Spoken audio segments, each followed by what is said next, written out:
Você sabe o que é a chamada fuga de cérebros? Você sabe por que ela ocorre, como que ela ocorre, quais são as suas consequências? É sobre isso que a gente vai falar. Além disso, vou trazer vários dados super interessantes. Se você quer saber, eu sou a Mai do Quack. E se você quer dados, referências, citações indicadas, várias outras coisas sobre o tema, tudo que eu tô falando aqui escritinho, com fontes e tudo mais, qualquer coisa eu vou deixar um link na descrição e depois que você ver esse vídeo, você vai lá pro nosso site, beleza?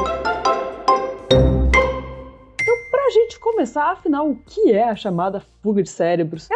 Essa fuga de cérebros, ela ocorre justamente quando uma pessoa, por exemplo, imagina eu, sou uma menininha bonitinha, sou formada, estudei no Brasil a vida inteira, por exemplo, fiz escola pública, faculdade pública. Quando eu tô formada, pronta para ir pro mercado de trabalho, eu vejo uma oportunidade mais legal em um outro país. E daí eu que já tenho todo o conhecimento, que já tive treinamento, que já tive faculdade, várias coisas, saio e mudo de país. Essa é a chamada fuga de cérebros, ou seja, pessoas qualificadas, pessoas que tiveram treinamento, faculdade, curso técnico do país e que acabam saindo do país por algum motivo, que pode ser bem diverso, a gente vai falar sobre isso nesse vídeo, e acabam mudando para outro país, ou seja, elas emigram para outros países com todo o seu conhecimento, com toda a sua bagagem. E claro, uma pessoa só, por exemplo, se somente eu sair do Brasil, não vai ser nenhum problema para o nosso país. Porém, quando isso começa a ocorrer, por exemplo, sou eu, mais uma, mais 10, mais 1.000, 1 milhão, 2 milhões, 3 milhões, 50 milhões de pessoas, se 50 milhões de pessoas saírem do Brasil, tem algo muito sério, né? Porque é tipo 25% da população nacional. Quando começa a ter muita fuga de cérebros, aí sim isso começa a se tornar um problema. E para a gente entender um pouquinho melhor isso, a gente vai falar aqui um pouquinho sobre história, tecnologia e globalização. Essa última, globalização, tem muito a ver com essa chamada fuga de cérebros. De acordo com o dicionário online da língua portuguesa, globalização é o processo que ocasiona uma integração ou uma ligação estreita entre economias e mercados em diferentes países, resultando na quebra das fronteiras entre eles. Ou seja, os países passam a estar mais próximos um do outro. Por exemplo, a internet. A internet faz com que eu consiga morar no Brasil e trabalhar em um outro país totalmente diferente. Além disso, os avanços não são somente na comunicação. Às vezes é avanço na economia, as formas como os países interligam, por exemplo, quando países têm moedas comuns, a Europa que tem o euro, ou essas ligações como o Mercosul, blocos econômicos, tudo isso é resultado dessa chamada globalização, que ela vai ajudando a juntar os países, a tornar os países mais próximos de alguma forma, mesmo que, claro, que não fisicamente. Para a gente entender um pouquinho melhor, bora falar um pouquinho sobre a história da globalização. Os nossos ancestrais,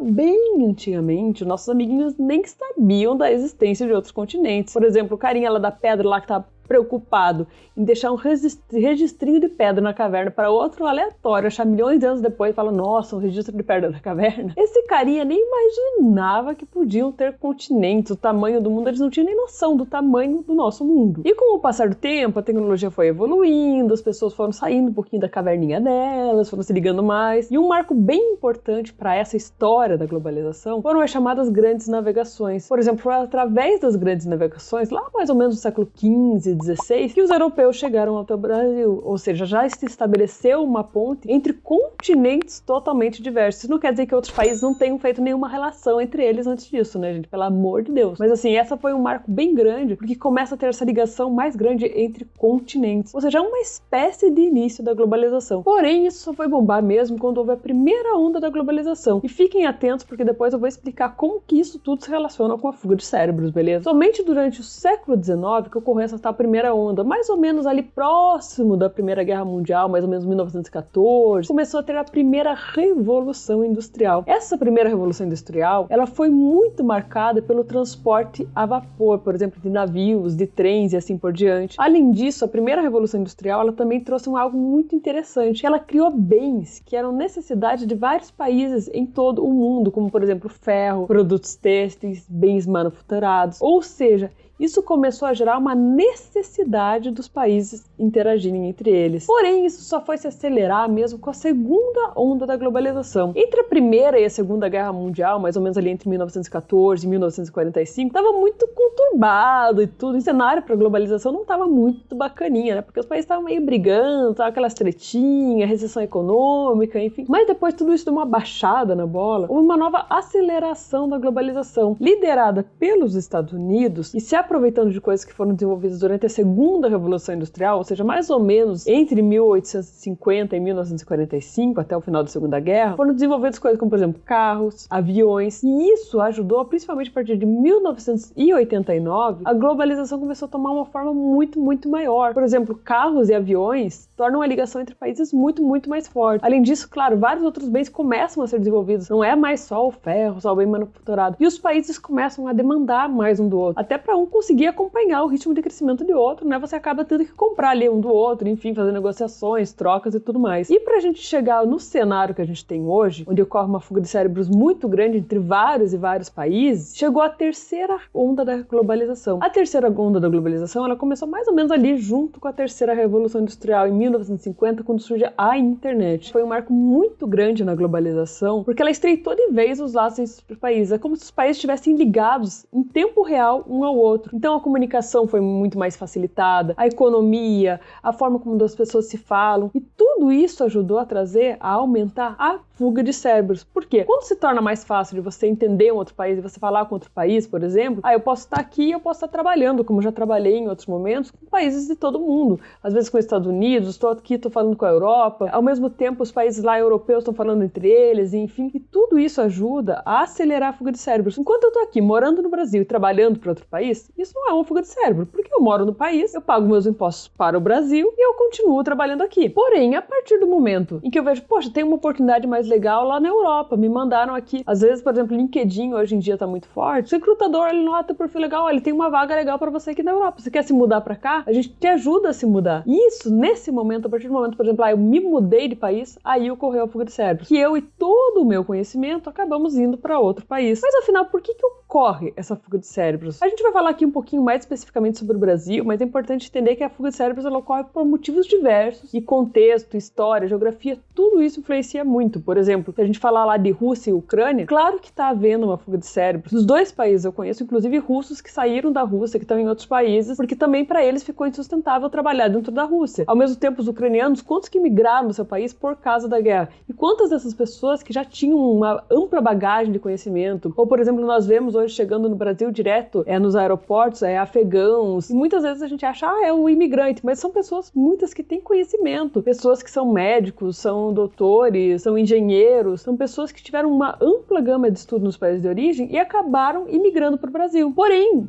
quando os brasileiros fogem do Brasil, os motivos são outros, porque, não tem guerra no Brasil nesse momento. Então não dá pra gente dizer que as pessoas estão saindo do Brasil por causa de guerra, vai ser meio estranho, né, galera? Mas assim, algumas coisas ajudam as pessoas a fugirem do Brasil, como, por exemplo, a facilidade da globalização. Às vezes, tudo que basta pra você sair do país é alguém chegar, olha, eu tenho uma oportunidade bem legal pra você aqui. Nesse outro país, você vai ganhar bem mais. Tem uma questão bem importante, que é a desvalorização do real perto a outras moedas. Por exemplo, quando a gente compara com dólar e com euro, o real é uma moeda muito mais fraca. Ou seja, o poder de compra é menor. Além disso, pode ser, por exemplo, a busca de qualidade de vida. Quantas pessoas que saem do Brasil, poxa, eu queria mais segurança, eu busco um local que eu consiga ficar tranquilo, que eu possa, sei lá, deixar a minha casa aberta. É estabilidade financeira, às vezes é essa questão de, poxa, eu queria montar a minha vida mesmo, poder comprar uma casa. Comprar uma casa no Brasil é algo muito difícil, mas às vezes em outros países não é tão difícil assim. Outra coisa que pode levar as pessoas a saírem do Brasil, por exemplo, o melhor retorno sobre os impostos. Por exemplo, nós sabemos que o Brasil é um dos países com uma das maiores cargas tributárias do mundo. Ou seja, você tem que trabalhar muito para pagar muito para o governo. Em alguns outros países essa carga tributária não é tão grande. Ou às vezes ela é grande, mas você vê, por exemplo, poxa, eu pago muito, mas eu não gasto nada com saúde, eu não gasto nada com educação. Então vê um melhor retorno sobre aquele imposto. Outra coisa que leva as pessoas a saírem do Brasil é, por exemplo, a educação de maior qualidade, a corrupção e problemas políticos, e isso independe,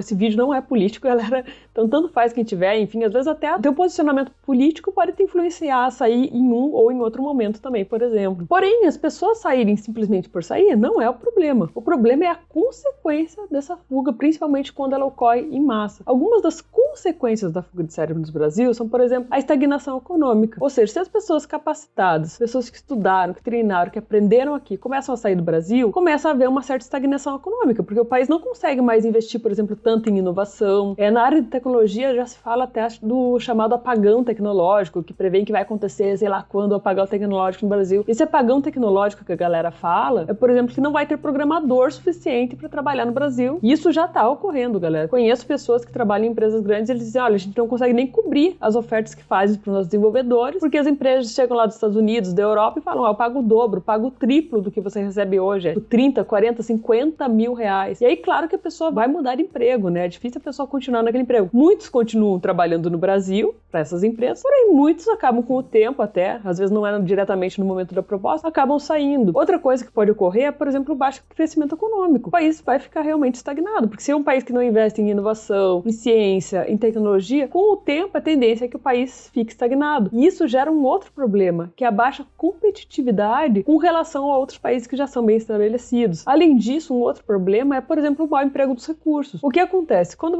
um país investe, o país investe em cidadãos para o país. Por exemplo, eu estudei em uma universidade pública, ou seja, com certeza eu tive um gasto maior para o meu país nesse momento, quando eu fiz a faculdade, do que um aluno que fez uma faculdade particular, porque não é de graça a universidade pública. Alguém paga, nesse caso, quem paga é o governo, enfim. Claro que a gente paga imposto pro governo, blá blá blá, mas basicamente eu tive um custo pro país. Imagina o seguinte, eu fiz faculdade, eu poderia ter feito mestrado, doutorado, imagina depois que eu tô com o doutorado tudo bonitinho, eu migro do país. Ou seja, tudo aquilo que o país investiu em mim, eu deixo de pagar para retornar pro país, porque enquanto eu moro no país, eu continuo pagando imposto, eu continuo consumindo, eu continuo colocando dinheiro no mercado. A partir do momento que eu deixo o país, dificilmente eu vou continuar com o meu dinheiro aqui e assim por diante. E pra gente finalizar, eu quero trazer para vocês alguns dados bem bacanas. De acordo com o estudo da comunidade brasileira no exterior, promovido pelo Ministério das Relações Exteriores, existem mais de 4 milhões de brasileiros no exterior. A maioria dos brasileiros estão na América do Norte, sendo que da América do Norte, cerca de 1,8 milhão estão nos Estados Unidos e tem tipo 1,9 milhão na América do Norte. Quando a gente fala de América do Sul, a maioria dos brasileiros está no Paraguai, até pela proximidade e facilidade de estar ali, né? Então, a maioria desses brasileiros são cerca de 240 mil brasileiros no Paraguai e quase 90 mil brasileiros na Argentina. Além disso, um dado legal é que entre 2010 e 2020 houve uma migração muito grande de brasileiros. Ou seja, só para vocês terem noção, em 2010 eram mais ou menos 3,1 milhões de brasileiros no exterior. E em 2020 esse número subiu para 4,2 milhões. Ou seja,